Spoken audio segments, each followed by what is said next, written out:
శివపార్వతులు వస్తున్నట్టు సతీ సమేతంగా మన పద్మభూషణుడైన బాలయ్య బాబు గారు మేళతాళాలతో విచ్చేస్తున్నారు. ఒక్కసారి గట్టిగా మీ కరతాళ ధ్వనులతో వారికి స్వాగతం పలకవలసిందిగా మనస్ఫూర్తిగా హిందూపురాన్ని కోరుకుంటున్నాను. వేద మంత్ర పఠనం మధ్య మేళతాళాలతో పూర్ణ కుంభ స్వాగతం పలుకుతున్నాం మా పద్మభూషణుడికి.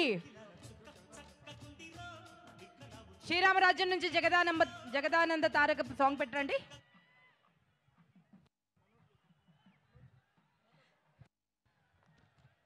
మన God of masses the legendary Padma Bhushan Nandamuri Balakrishna గారు విచ్చేస్తున్నారు. సతీ సమేతంగా వసుంధరాదేవి సమేతంగా విచ్చేస్తున్నారు.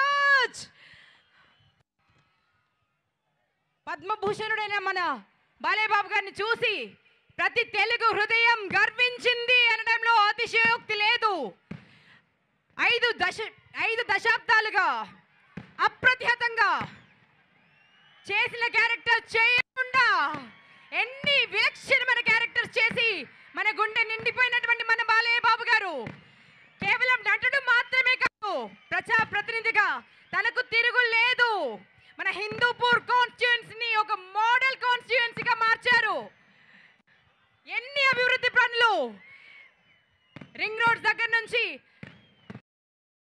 హిందూపూర్ ప్రజల దాహార్తిని తీర్చడం దగ్గర నుంచి, అన్నా క్యాంటీన్స్ దగ్గర నుంచి, ఒక్కటేమిటి మాతా శిశు సంక్షేమం అంటూ మన గవర్నమెంట్ ఆసుపత్రికి ఎంత గొప్ప హంగులు తిట్టారండి.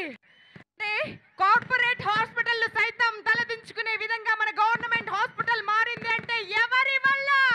మన బాలయ్య బాబు వల్ల. జై బాలయ్య.